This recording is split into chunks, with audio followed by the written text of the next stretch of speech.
नमस्कार दोस्तों, आज के इस वीडियो में आप लोगों का बहुत बहुत स्वागत है। सबसे पहले आप लोगों से अनुरोध है कि मेरे चैनल को सब्सक्राइब कर लें और अपने दोस्तों और रिश्तेदारों के साथ शेयर भी कर दें ताकि उन्हें भी जानकारी हो सके। आज की इस वीडियो में आप लोगों को कुछ ऐसे टिप्स बताएंगे जिससे आप अपनी छोटी सी कमाई में ही बड़ी रकम जमा कर सकते हैं। यह कोई तुक्का वाला नहीं है और कहीं फ्रॉडगिरी नहीं है। आप खुद इससे अपने मोबाइल से ही कर सकते हैं और कहाँ जमा करना है ये भी आपके मोबाइल में ही रहेगा। आप यदि कम पैसे कमा रहे हैं तो परेशान होने की ज़रूरत नहीं है। यदि आप 15,000 रुपये पर मंथ भी कमा ले रहे हैं तब भी आपको परेशान होने की कोई ज़रूरत नहीं है। आप इतने से पैसे में बहुत पैसे बना सकते हैं।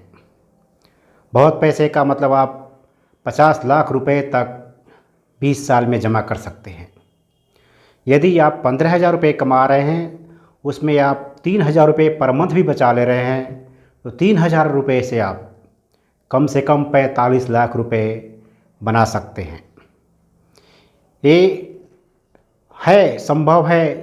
इसे आप खुद करके देख सकते हैं, जो कि बहुत लोगों के साथ हुआ है और इसको मैंने भी इस्तेमाल किया है इस प्रोसेस को। और मैंने 3,000 के बजाय 6,000 पर मंथ इसमें इन्वेस्ट किया है। अभी मेरे इन्वेस्टमेंट की शुरुआत 1 साल पहले हुई है, जिससे मुझे विश्वास हो गया कि नहीं, मैं पैसे अपने कम कमाई में भी इस पैसे को बचाकर बहुत ज़्यादा पैसे बना सकता हूँ। लाखों रुपए बना सकता हूँ। लाखों क्या, करोड़ों रुपए बना सकता हूँ यदि ज़्यादा समय दे दिया तो। 20 के बदले 40 साल समय दे दिया तो करोड़ों रुपए बना सकता हूँ, बस एक छोटी सी रकम से। यदि आप 100 रुपये पर डे भी बचा ले रहे हैं तो आपका महीने का 3,000 रुपये हो गया। और महीने के 3,000 रुपये को आपको कहाँ जमा करना है, इसमें बहुत ज़्यादा सोचने की ज़रूरत नहीं है। आप शेयर मार्केट का नाम सुने ही होंगे। शेयर मार्केट, म्यूचुअल फंड सही है, इसका बहुत ज़्यादा टीवी पर ऐड भी आता है और बड़े बड़े विश्वसनीय लोग ऐड करते हैं इसका कि म्यूचुअल फंड सही है। वाकई में सही है, क्योंकि इस म्यूचुअल फंड से बहुत बड़े बिजनेसमैन भी पैसे कमाते हैं। इसी म्यूचुअल फंड से सचिन तेंदुलकर, अमिताभ बच्चन, सौरभ गांगुली, बहुत नामी गिरामी लोग भी इस म्यूचुअल फंड में पैसे लगाकर करोड़पति अरबपति बन चुके हैं। तो म्यूचुअल फंड वाकई में सही है। इसमें आप सोच समझकर पैसे लगाएंगे तो अच्छा रिटर्न मिलता है। यदि आप कम उम्र में हैं, यदि आपकी उम्र 20 साल शुरुआत हो रही है, आप पैसे कमा रहे हैं, तो उस पैसे को आप म्यूचुअल फंड से एसआईपी ले सकते हैं।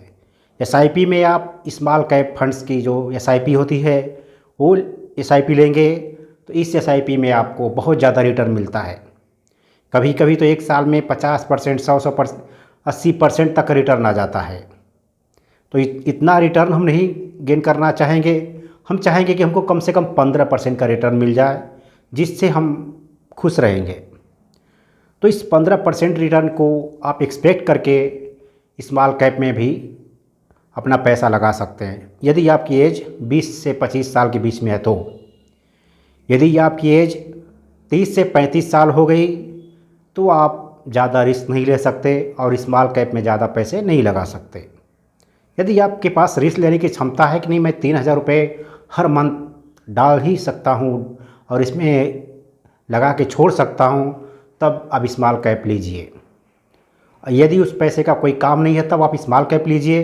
ये नहीं है कि पैसा डूब जाएगा, पैसा बनेगा, लेकिन थोड़ा इसमें अप डाउन की संभावना ज़्यादा होती है। कभी अप हो जाता है, कभी डाउन हो जाता है शेयर मार्केट, जिसके वजह से पैसे की वैल्यू कम होती जाती है और बढ़ती जाती है।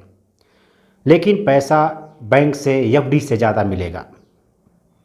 इस पैसे को आप एसआईपी में लगाइए। यदि आपकी एज 35 से 40 साल हो गई तो आप मिड कैप का फ़ंड चॉइस करिए। इस फंड में बहुत ज़्यादा ग्रोथ तो नहीं होती है, लेकिन एक मिड कैप है जिसकी वजह से स्टेबिलिटी बनी रहती है कि इसमें ज़्यादा आपका पैसा अप डाउन नहीं होगा। अब हो सकता है लेकिन ज़्यादा डाउन भी नहीं हो सकता है, मतलब एक मॉडरेट रिस्क रहेगा। और यदि आपकी उम्र 40 पार कर गई है तो आप अपने पैसे को सेफ भी रखना चाहते हैं और ग्रोथ भी चाहते हैं जो कि बैंक से ज़्यादा एफडी से ज़्यादा हो, तो आप ब्लू चिप फंड्स का एसआईपी लीजिए। ब्लू चिप फंड जो होती है बड़ी बड़ी 50 कंपनियों का फंड्स बना होता है। इस फंड्स में जितनी भी भारत की बड़ी कंपनियां होती हैं वो इसमें शेयर अपना रखती हैं। तो ब्लू चिप फंड्स में आप यदि पैसे रखते हैं तो उसमें पैसे खोने की संभावना या पैसे कम होने की संभावना कम होती है, बढ़ने की संभावना भी थोड़ा कम होती है। मतलब जिस रिस्क उसमें रिस्क कम होता है और गेन भी कम होता है। सबसे ज़्यादा गेन आपको स्मॉल कैप में मिलेगा, लेकिन सबसे ज़्यादा रिस्क भी स्मॉल कैप में होता है। उसके बाद मिड कैप में होता है, तो मिड कैप में मॉडरेट रिस्क होता है तो मॉडरेट गेन भी होता है। मीन्स कम रिस्क कम गेन। और उससे यदि ऊपर जाएंगे ब्लू चिप फंड लेंगे तो ब्लू चिप में बड़ी कंपनियां होती हैं, लेकिन जो बड़ी कंपनियां होती हैं बढ़ चुकी होती हैं। बार बार बड़ी कंपनियां बहुत ज़्यादा बढ़ती नहीं हैं। अब उस कंपनियों में आप पैसा लगा रहे हैं तो बड़ी कंपनियां स्टेबल होती हैं, डूबती भी नहीं हैं, तो वो पैसे आपका सेफ रहता है। और जैसे जैसे कंपनियों का ग्रोथ होता है आपका पैसा भी बढ़ता है, तब भी आपका पैसा एफडी से ज़्यादा बढ़ेगा उसमें। इस तरह आप छोटी सी रकम, यदि आप 10 से 15 हज़ार रुपये भी कमा रहे हैं, यदि आप 3,000 रुपये पर मंथ भी एसआईपी ले रहे हैं, तो इस एसआईपी से आप कम से कम, अगर मान लीजिए कि आप 3,000 पर मंथ का एसआईपी ले रहे हैं और 15% का एक्सपेक्टेड रिटर्न आ रहा है, आपके एसआईपी का 15% रिटर्न आ रहा है।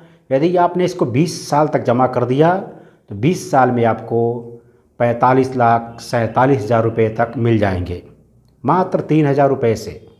100 रुपये पर डे का आ रहा है। इतना करेंगे तो आप जितने भी गरीब हैं तो इतना पैसा तो बचा ही सकते हैं। और पैसा अब कहीं भी इन्वेस्ट करिए, एफडी करिए, कोई टेंशन नहीं, लेकिन एक एसआईपी लेके रखिए जिससे आप अच्छा खासा पैसा बना लेंगे। धन्यवाद।